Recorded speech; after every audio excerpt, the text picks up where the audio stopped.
Tonight, students feed the hungry. Plus artistic feminism on display. Stay tuned. Troy TrojanVision Nightly News starts now. From the high-definition digital production center on the Troy campus, with news from Troy University locations around the world, this is Troy TrojanVision Nightly News. Hello and welcome to Troy TrojanVision Nightly News for January 21st. I'm Haley Greathouse. And I'm Courtney Addison. Thank you for joining us this evening. A nationwide project designed to help feed the hungry is working its way to the Troy campus, and organizers hope that the local community will hop online and help out with their building efforts. When Troy University students are hungry, they can simply head over to the dining hall and grab a bite to eat. But there are many in the Troy area who aren't so lucky. 25% of people in Pike County live at or below the poverty line, and 33% of those are children.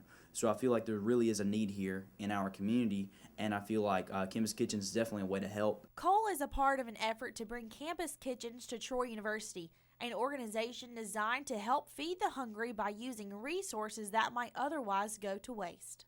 A campus kitchen, essentially there are 34 of them across the United States right now at different college and university campuses. It takes unused food from the dining hall, and when I say unused food, I don't mean food that's been in the trash can. Essentially, if Trojan Dining, they set out 100 hamburgers and they only serve 50 of them, as it stands right now, if they can't store them or if they can't reuse them at another location, they must simply throw them away. So we would take, theoretically, those 50 hamburgers, we would put them in boxes, and we would carry them off campus to Head Start and serve them meals or other nonprofit organizations.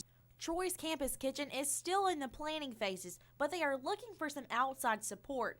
An online voting contest could provide the group with the funds that would provide a jump start for their plans. The national organization is providing five $5,000 grants to different schools in a video grant competition, and that's to support schools like us that are in the startup phase and trying to establish a campus kitchen. Seelan says voting for Troy's video is an easy way that people can help out both the Campus Kitchen project and the Troy community. Yeah, and literally the voting takes 3 seconds. So you can go, all you have to do is click on the Troy University video and you can vote. And so it'll accelerate the process, and we can get food to people in need much quicker than not receiving the grant. To vote for Troy in the contest, you can go to www.campuskitchens.org/videos and click on the Vote tab above the Troy University video. You can vote once per day, per device, and Cole says you are not required to watch the video in order to vote. A Troy University-run facility in the city of Montgomery will soon get a major upgrade, but it will require some downtime to do so. The WA Gail Planetarium in Montgomery will shut down at the end of the week in order to get a digital upgrade to its decades-old projection equipment. The planetarium will be closed for the duration of the upgrade project, from Friday, January 24th through March 1st. Before this upgrade, the planetarium had used the same projectors since the facility opened in 1969. The WA Gail Planetarium is located in Oak Park and is operated by Troy University for the city of Montgomery. And art lovers have the chance to see some artistic interpretations of the feminist themes this month in the Malone Art Gallery. An exhibit of the work of Texas artist Libby Rowe is currently on display in the Malone Gallery. The exhibit, titled Learning Feminine Posture, will be on display until February the 13th. Troy art professor Greg Skaggs says Rowe's work is a physical interpretation of years of personal study of feminism and should be educational for students. She's been doing work that's based on the thoughts, the ideas of women issues for years. I think it's very thought-provoking and very creative.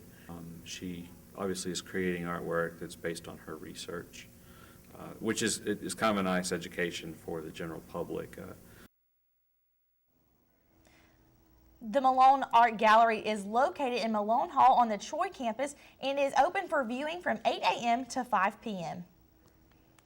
And now taking a look at news from around the state. In Montgomery, a former medical records clerk with the Alabama Department of Corrections has been charged with selling an inmate's identities to people who used them to file false income tax refunds that claimed more than $1 million in fraudulent funds. Federal prosecutors say Sasha Webb is charged with conspiracy to file false claims, mail fraud, and aggravated identity theft. And also in Montgomery, Alabama, Department of Corrections officials and Governor Robert Bentley's office say they have been working to improve conditions at Julia Tutwiler Prison long before a federal investigation found evidence of inmates being sexually abused. Federal officials visited the prison last April and recently sent their findings to Bentley.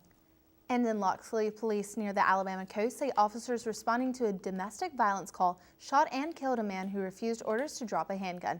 The shooting happened early yesterday in Loxley, about 20 miles east of Mobile. And still to come on TrojanVision Nightly News, the Troy basketball teams were in action this past weekend, and one of those teams came out on the winning end. Mitchell Spoon will have the details when he joins us with sports. Now Mitchell Spoon joins us with sports. So Mitchell, I know in the basketball department there was a lot of build-up towards this weekend. Both teams are really getting ready for these two games that happened over this past weekend. One team finished on a really high note and the other not so much. Can you tell me what happened there? That's right, Courtney. The women's team actually broke an 8-game losing streak, but the men added on to their 2-game losing streak. Want to get more to that right now in sports. Saturday night, the women's basketball team came out strong on their way to a victory over Louisiana Lafayette. Daniel Percival has more. Against Louisiana Lafayette on Saturday night, the women's basketball team picked up its first conference victory of the season, 87-75. The win snapped an 8-game losing streak, and head coach Shanda Rigby said the determination of her players made the difference. As much as I preached urgency, it was like after that last loss, they were done with it. They were done with the losing, and something changed, and I didn't even really have to say anymore. They were urgent. They've been urgent, and they were done with losing. We came together as a team and decided that this win was overdue. We needed it. We haven't won since 2013, so we was hungry. We just believed. The Trojans held the Ragin' Cajuns without a field goal for over 10 minutes during the first half and held ULL to just 29% shooting. I'm proud of the team. That's the best defensive effort we've had. On the offensive end of it, our game plan was to try to push the ball with the starters and then bring Bree in off the bench and spread out and give her the ball, because in my 2 years of being here, I think this is the first time we've actually been bigger with a person on our team of the other team, and wow, did Bree answer the call. Lancaster contributed a career-high 16 points in the span of 17 minutes, with Joanna Harden contributing 28 and Ashley Beverly Kelly scoring 17. They have to keep an eye on Joe. They have to keep an eye on Ashley. So it was too many players making plays that they just couldn't keep up. They did a great job tonight, but I just have to give the team credit. We dialed the right number tonight with the right attitude, with the right spirit, the right urgency, and the right determination. Danielle Percival, Troy, TrojanVision Sports. The Trojans will be back on the road next when they take on UT Arlington and Texas State. And the Trojans have more good news to add on top of their victory. Earlier this week, senior guard Joanna Harden was named the Sun Belt Player of the Week for the 3rd time in her career, tying her for second most in Troy history alongside of Samantha Tomlinson. And it was a tough pill to swallow for the men's basketball team as they created a 2-game losing streak, falling to Louisiana Lafayette 59-72. Amy Austin has the details. The last few minutes of Saturday's game proved fatal for the Troy men's basketball team. Louisiana Lafayette defeated the Trojans 72-59. Head coach Phil Cunningham commanded a lot out of his players, but the end result was not in the plans. It's a tough pill to swallow right there when we fought back the way we did. At halftime, we were really disappointed in just our level of toughness.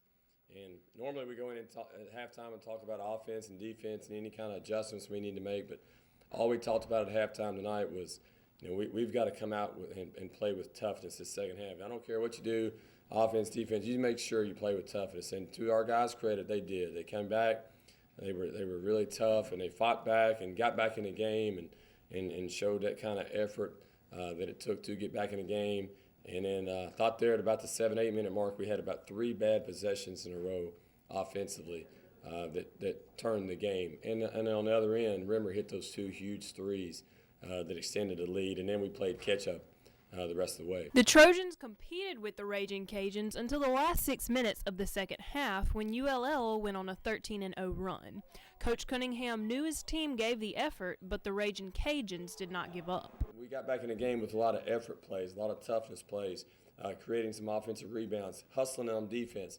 But late in the game, we couldn't find a way to get a stop, and we thought about going zone, but man, they've got those shooters out there, and as a coach, it's just hard to go zone when they've got those shooters out there. But then when you don't, they go at you with Peyton and Long one-on-one.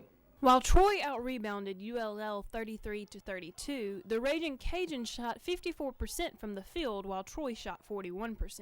The turnovers, though, were the culprit of another Trojan loss. When we come down offensively, and it's a tight game, like you said, a one-point game, and the way we handle it, we had those turnovers. That's really, from a mental standpoint, that lets the air out of you. Amy Alston, Troy, TrojanVision Sports.